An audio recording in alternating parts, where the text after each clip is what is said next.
అన్న నమస్తే అన్న. నమస్తే బ్రదర్. అన్న ఈరోజున కేంద్రం కూడా ఒక వార్త వెలుగులోకి తీసుకొచ్చింది. జమిలీ ఎన్నికల కాన్సెప్ట్. జమిలీ ఎన్నికలు రాబోతా ఉన్నాయంటూ కేంద్రం కూడా గ్రీన్ సిగ్నల్ ఇచ్చినట్టు కొన్ని వార్తలు వస్తూ ఉన్నాయి. ఏంటన్న అసలు జమిలీ ఎన్నికలు అంటే ఏంటి? ఒకవేళ జమిలీ ఎన్నికలు వస్తే కనుక ఏం జరగబోతా ఉంది? పరిస్థితులు ఏ రకంగా ఉంటాయి? సో ముందుగా అయితే నేను కూడా ఊహించలేదండి, ఎందుకంటే ఎప్పటి నుంచో జరుగుతున్న ప్రచారం కదా, జమిలీ ఎన్నికలు అని అంటానే ఉన్నారు కదా. ఇది ఏ పార్టీ అయినా తమ పరిపాలనా కాలాన్ని తగ్గించుకోవాలని ఏ పార్టీ కూడా చూడదు కదా. సో నేను కూడా ఆ ఉద్దేశంతోనే ఉన్నాను నిన్న మొన్నటి వరకు కూడా. ఆఖరికి మన మాజీ రాష్ట్రపతి కోవింద్ గారు సిఫారసు చేసినప్పుడు కూడా జమిలీ ఎన్నికలు జరపచ్చు, అలా జరిపితే దేశానికి కొంత ఆర్థికంగా వెసులుబాటు కలుగుతుంది, ఆర్థికంగా మనం కొంచెం ఖర్చు అనేది ఎన్నికల మీద తగ్గించవచ్చు అని చెప్పి ఈ కమిటీ ఏదైతే సిఫారసు చేసిందో అప్పుడు కూడా నేను దీని గురించి పెద్ద పట్టించుకోలే. నేనే కాదు, చాలామంది పట్టించుకోలే. ఇప్పుడు నేను ఇలా అన్నానంటే నువ్వెవడరా బోడిగాడు పట్టించుకుంటే పట్టించుకోకపోతే ఏంటని అనుకునే వాళ్ళు కూడా ఉండొచ్చు. బట్ నేనే కాదు, ఎంతోమంది ఉద్దండులు కూడా అనుకున్నారు. ఏ రాజకీయ పార్టీ అయినా అధికారంలోకి వచ్చిన తర్వాత తమ పరిపాలనా కాలాన్ని తగ్గించుకుని వెంటనే ఎన్నికలకు వెళ్ళాలని చూడదు. వాడు తప్పు చేసినా మంచి చేసినా మళ్ళీ గెలుస్తా ఉన్న నమ్మకం ఉన్నా ఆ విధంగా అయితే ఆలోచించరు. కానీ ఇలాంటి స్టెప్ చేసింది అంటే దాదాపుగా ఆల్రెడీ 10 ఏళ్ల పరిపాలన చూశారు కాబట్టి బీజేపీ ఇక 3 ఏళ్ళలో ఎన్నికలు వచ్చినా 4 ఏళ్ళ ఎన్నికలు వచ్చినా ఇంకా వాళ్ళు చూడాల్సినవన్నీ దాదాపుగా చూసేశారు. 10 ఏళ్ళు ఇంకా 3 ఏళ్ళు 4 ఏళ్ళు 14 ఏళ్ళ వరుసగా కంటిన్యూగా చేశారు. నెక్స్ట్ టర్మ్ కూడా మళ్ళీ బీజేపీ వచ్చేటట్టు అయితే చాలా స్పష్టంగా అనిపిస్తుంది. ఎందుకంటే కాంగ్రెస్ పార్టీ ఎంత వీక్గా తయారైందో దేశం మొత్తం మీద కూడా మనం చూస్తూ ఉన్నాం. ఈరోజు ఆ ఇండియా కూటమిలో కూడా బీటలు వారిపోయి ఈరోజు ఇండియా కూటమి నేతృత్వం మీద పెద్ద ఎత్తున చర్చ నడుస్తోంది మరొకసారి. అయితే ఇవన్నీ ఒక ఎత్తు అయితే ఈరోజు జమిలీ ఎన్నికలు జరగడం వల్ల వచ్చే లాభాలేంటి నష్టాలేంటి అనేది కనుక ఒకసారి మనం చూసుకుంటే ఖచ్చితంగా లాభాలు ఉన్నాయండి. ఏ విధంగా అంటే ఒకేసారి ఈ జమిలీ ఎన్నికల్లో భాగంగా ఎమ్మెల్యే ఎంపీ ఎన్నికలు ఒకేసారి జరిగిపోతాయండి.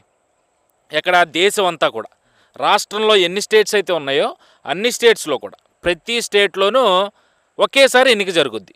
దానివల్ల ఏం జరుగుతుంది అంటే ఇప్పుడు దఫాల వారీగా ఎన్నికలు పెట్టినప్పుడు ఖచ్చితంగా ఖర్చు అనేది ఎక్కువ అవుతుందండి.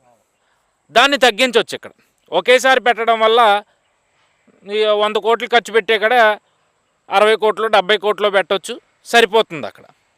అట్ ద సేమ్ టైం ఈ ఎన్నికల కోడ్కి సంబంధించి ఎలక్షన్లు వస్తున్నాయంటే ఎన్నికల కోడ్ వస్తుంది. ఎమ్మెల్యే ఎన్నికలు జరిగినప్పుడు ఒకసారి ఎన్నికల కోడు, ఎంపీ ఎన్నికలు జరిగినప్పుడు ఒకసారి ఎన్నికల కోడు. ముందు ఎమ్మెల్యే ఎన్నికలు జరిగిపోతాయి, అప్పుడు ఎన్నికల కోడ్ ఉంటుంది. ఆ సమయంలో అంతా చేసుకుంటారు, ఒక పార్టీ అధికారంలోకి వస్తుంది. ఎంపీ ఎన్నికలు వచ్చేసరికి అధికారంలో ఉన్న పార్టీ ఏదన్నా పథకం అమలు చేయాలన్నా ఏదైనా అభివృద్ధి కార్యక్రమం చేయాలన్నా ఎన్నికల కోడ్ ఉంది, ఈ ఎన్నికల కోడ్లో చేయడం కుదరదు అని చెప్పి ఎన్నికల కమిషనర్ ఆపేస్తారు. ఎందుకంటే అది రాజ్యాంగబద్ధంగా అందరూ నడుచుకోవాలి కాబట్టి ఎన్నికల కమిషనర్ ఆ విధంగా ఆదేశాలు ఇస్తారు. సో మరి అలా చేయడం వల్ల నష్టం ఎక్కువ జరుగుద్ది కదా. సో ఇప్పుడు ఆ నష్టాన్ని ఆ నష్టాన్ని పూడ్చే విధంగా ఈ జమిలీ ఎన్నికలు అనే కాన్సెప్టు ఖచ్చితంగా రాష్ట్రం అంతా ఒకేసారి ఎన్నిక జరిగితే ఒకేసారి ఎన్నికల కోడ్ వస్తుంది కాబట్టి అప్పుడు అధికారంలోకి వచ్చిన ఏ ప్రభుత్వం అయినా ఏ పార్టీ అయినా సరే వాళ్ళు ప్రజలకు చేయాలనుకున్నది చేయొచ్చు. అభివృద్ధి కార్యక్రమాలు ఎలాంటి ఆటంకాలు లేకుండా నిర్విరామంగా చేయొచ్చు, అభివృద్ధి పథకాలు కూడా ఇవ్వచ్చు. సో ఇలాంటి అద్భుతమైన పాజిటివ్స్ అయితే ఈ జమిలీ ఎన్నికల్లో ఉన్నాయి. ఇవే కాదు, ఇంకా ఎన్నో ఉన్నాయి. అవన్నీ చెప్పుకుంటూ పోతే మనకి ఇప్పుడు సమయం సరిపోదు కాబట్టి ఇక నెగిటివ్స్ గురించి కూడా మనం ఖచ్చితంగా మాట్లాడుకోవాలి. ఈ జమిలీ ఎన్నికలు నిర్వహించడం అనేది నిజంగా కత్తి మీద స్వాము లాంటిదండి ఎన్నికల కమిషనర్కి. ఎందుకంటే దేశంలో ప్రతి రాష్ట్రంలో ఒకేసారి ఎన్నికంటే దాన్ని నిర్వర్తించడానికి సరిపడా సిబ్బంది ఎన్నికల కమిషన్కి ఉందా అనేది ఇక్కడ పెద్ద ప్రశ్న. ఈరోజు టీచర్లనో లేదంటే ప్రభుత్వ ఉద్యోగులు విఆర్ఓలు విఆర్ఏలనో లేదా ఎంఆర్ఓలు ఎంపీడీఓలు ఇలా రకరకాలుగా ఉంటారు కదండి. టీచర్లను వాడతారు ఓటింగ్ అప్పుడు. మరి ఉన్న టీచర్లు సరిపోతారా? లేదా ఉన్న ప్రభుత్వ అధికారులు ప్రభుత్వ ఉద్యోగులు ఈ ఎన్నికలు నిర్వర్తించడానికి ఒకేసారి దేశంలో నిర్వర్తించాలని నిర్ణయం తీసుకున్నారు కాబట్టి ఈరోజు పార్లమెంట్లో కూడా దాని ఆమోదం తెలిపారు కాబట్టి మరి అది నిర్వర్తించడం ఇంతమందిని ఒకేసారి మీరు గ్యాదర్ చేసుకుని అనే కన్నా కూడా ఇంతమంది ఉద్యోగులు ఎన్నికలు నిర్వర్తించడానికి సరిపోతారా అనే ప్రశ్న ఖచ్చితంగా ఇక్కడ లేవనెత్తా ఉంది. అంటే మేబీ అవన్నీ ఆలోచించకుండా ఇలాంటి నిర్ణయాలు వాళ్ళు తీసుకుంటారని అయితే నేను అనుకోవట్లేదు. ఖచ్చితంగా వాటికి కూడా ప్రత్యామ్నాయాలు అన్నీ కూడా ఆలోచించే పకడ్బందీగా కరెక్ట్ అయిన నిర్ణయం తీసుకున్నారని అనుకుంటున్నాను. బట్ ఏదైనా వాళ్ళు ఎంత ఆలోచించి తీసుకున్నా సామాన్యులకి లేదంటే కొద్దో గొప్ప పరిజ్ఞానం ఉన్న వాళ్ళకి ఆలోచిస్తున్నప్పుడు ఇలాంటి ప్రశ్నలన్నీ లేవనెత్తాయి కదా. మరి ఉన్న ఉద్యోగులు సరిపోరు, ఎక్కడి నుంచి తీసుకొస్తారు? ఒకేసారి ఎన్నికంటే మామూలు విషయం కాదు. ఈరోజు ఓటింగ్ నిర్వర్తించేటప్పుడు లోపల సిబ్బంది ఎంత ఇంపార్టెంటో బయట శాంతి భద్రతలను కంట్రోల్ చేయాల్సిన పరిస్థితి కూడా అంతే ఇంపార్టెంట్, అంతకన్నా ఎక్కువ ఇంపార్టెంట్ అని చెప్పుకోవాలి, ఒక రకంగా చెప్పుకోవాలంటే. మరి అంతమంది పోలీస్ శాఖ లేదంటే ఈ శాంతి భద్రతలను కంట్రోల్ చేయడానికి కావాల్సినంత సిబ్బంది ప్రభుత్వం దగ్గర ఉందా? ఆ సమయంలో దానికి ఏమైనా ప్రత్యామ్నాయాలు తీసుకున్నారా అనేది ప్రజలందరికీ కూడా తెలియాల్సిన పరిస్థితి ఉంది. దాన్ని తెలియజేయాల్సిన బాధ్యత కూడా కేంద్ర ప్రభుత్వం మీద ఉంది, మరీ ముఖ్యంగా ఎన్నికల కమిషన్ మీద ఉంది. సరే, కేంద్ర ప్రభుత్వం నిర్ణయం తీసేసుకుంది కాబట్టి ఇది ఇంకా ఆల్రెడీ ప్రభుత్వం అధికారంలోకి వచ్చి కేంద్ర ప్రభుత్వం 10 ఏళ్ళ నుంచి చేస్తున్నా కొత్తగా ప్రమాణ స్వీకారం చేసి గట్టిగా ఇంకా 6 నెలలు కాలేదు. మరి వీళ్ళు చెప్తున్న లెక్క ప్రకారం చూసుకుంటే 27-28లో 2027 చివరిలో కానీ 2028 స్టార్టింగ్లో కానీ జమిలీ ఎన్నికలు జరగబోతున్నాయి అనేది పెద్ద ఎత్తున చర్చ. సో గతంలో రాష్ట్రపతి ఆమోదం తెలిపిన తర్వాత దాదాపుగా 23లో అంటే సంవత్సరంలోనే పార్లమెంట్లో కూడా ఆమోదం తెలిపేశారు దీనికి. మరి దీనికి ఏమన్నా చట్టబద్ధత ఇంకా ఏమన్నా చేయాల్సినవి ఉన్నాయా ఏంటి అనేది నాకు కరెక్ట్గా ఐడియా లేదు. బట్ అలాంటి అన్నీ కూడా జరిగి ఖచ్చితంగా 2027లో ఎన్నిక గనక జమిలీ ఎన్నిక గనక దేశం మొత్తం ఒకేసారి 1 నేషన్ 1 ఎలక్షన్ అనే నినాదంతో ఏదైతే కేంద్ర ప్రభుత్వం అడుగులేస్తూ ఉందో అది గనక జరిగితే ఖచ్చితంగా ఒక శుభ పరిణామంగానే చూడాలి దీన్ని.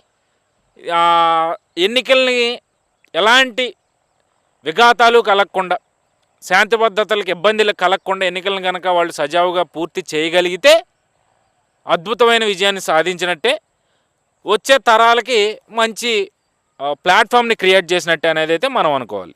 అన్న చూసుకుంటే ఒకవేళ జమిలీ ఎన్నికలు కనుక జరిగితే ఈసారి అయినా సరే కాంగ్రెస్ ఏమన్నా అదృష్టం వరించగలుగుతుందా? కాంగ్రెస్ అని అధికారం లాభోతుంది అంటారా మీ అభిప్రాయం ప్రకారం? అంటే ఇప్పుడు కొత్తగా అధికారంలోకి వచ్చి కొత్తగా అంటే ప్రమాణ స్వీకారం చేసి 6 నెలలు కూడా అవ్వలేదు కదండి. ఇప్పుడే మనం ఏం చెప్పలేం. కాకపోతే ఇక్కడ కాంగ్రెస్ పార్టీని బలోపేతం అవుతుందా లేదా అనేది మనం ఎట్లా చూడాలి అంటే, ఈరోజు ఇండియా కూటమి అని చెప్పి కూటమిని ఏర్పాటు చేసుకున్నారు. మరి ఏర్పాటు చేసుకున్నప్పుడు దానికి సంబంధించిన బాధ్యతలు, దాన్ని ఇచ్చేయాల్సిన దాని నేతృత్వం వహించాల్సిన వాళ్ళు సరైన దారిలో నా ఇండియా కూటమిని తీసుకెళ్తున్నారా లేదా అనేది కూడా ఇక్కడ ఇంపార్టెంట్ అయిన అంశం. అయితే మనం ఈరోజు పరిస్థితులు చూస్తూ ఉంటే ఇండియా కూటమికి నాయకత్వ లోపం చాలా స్పష్టంగా కనిపిస్తుంది అనేది మమతా దీదీ గారు మాటల్లో, మనకి పశ్చిమ బెంగాల్ సీఎం గారి మాటల్లో మనకు తెలుస్తూ ఉంది. సో ఇండియా కూటమిని తానే ఏర్పాటు చేసినట్టుగా, సో ఇప్పుడు ఉన్న పరిస్థితులు ఇండియా కూటమిని నడిపించలేకపోతున్నారు కాబట్టి మరి ఆ కూటమిని మీ వల్ల కాకపోతే నాకు అప్పచెప్పండి, నేను చూసుకుంటానని చెప్పి ఆవిడ అనడం, ఆవిడకి ఎన్సీపీ చీఫ్ శరద్ పవార్ లాంటి వాళ్ళు సపోర్ట్ చేయడం, ఇవన్నీ కూడా పెద్ద ఎత్తున ఇండియా కూటమిలో చీలికలు వస్తున్నాయి. సో ఇండియా కూటమి మళ్ళీ ఒకసారి బద్దలైపోతా ఉంది అనేది ప్రధానంగా బీజేపీ వర్గాల్లో ఇది కొంత జోష్ని నింపుతుందనే అనుకోవాలి. సో మరి ఒకవేళ ఇండియా కూటమిలో నిజంగా బేటలు వారి ఇండియా కూటమి విచ్ఛిన్నం అయితే అది బీజేపీకి ఖచ్చితంగా పూలపాన్పు లాంటిదని అనుకోవాలి.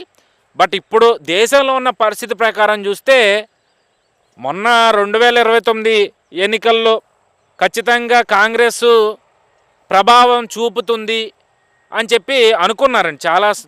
చాలా రాష్ట్రాల్లో చాలామంది అనుకున్నారు. ఎందుకంటే మన 2029లో ఆంధ్ర రాష్ట్రంతో పాటు జరిగిన కొన్ని రాష్ట్రాలకు సంబంధించిన ఎన్నికలకు ముందే అటు కేరళలో కావచ్చు, కర్ణాటకలో కావచ్చు, మన తెలంగాణలో కావచ్చు, కాంగ్రెస్ పార్టీ అధికారం చేజిక్కించుకుంది. అది చూసి ఇండియా కూటమి బలం పెంచుకుంది. వచ్చే ఎన్నికల ఖచ్చితంగా బీజేపీకి గట్టి సమాధానం చెప్తుంది. అసలు ఒక రకంగా అయితే బీజేపీని ఓడించి కేంద్రంలో కాంగ్రెసే రాబోతుందన్న ప్రచారం విపరీతంగా వినిపించింది. కానీ ఇప్పుడు ఆ పరిస్థితి అయితే కనిపించట్లేదు. ఎందుకంటే కాంగ్రెస్ పూర్తిగా డేలా పడిపోయినట్టుగా కనిపిస్తూ ఉంది. మరి వచ్చే రోజుల్లో పుంజుకుని మరి ఈ జమిలీ ఎన్నికల కాన్సెప్ట్ని వాళ్ళకి అనుకూలంగా మార్చుకోగలుగుతారా, మార్చుకోలేరా అనేది మాత్రం ఇక్కడ చాలా పెద్ద ప్రశ్నగా అయితే మిగిలిపోనుంది. థ్యాంక్ యూ అన్న. ఓకే.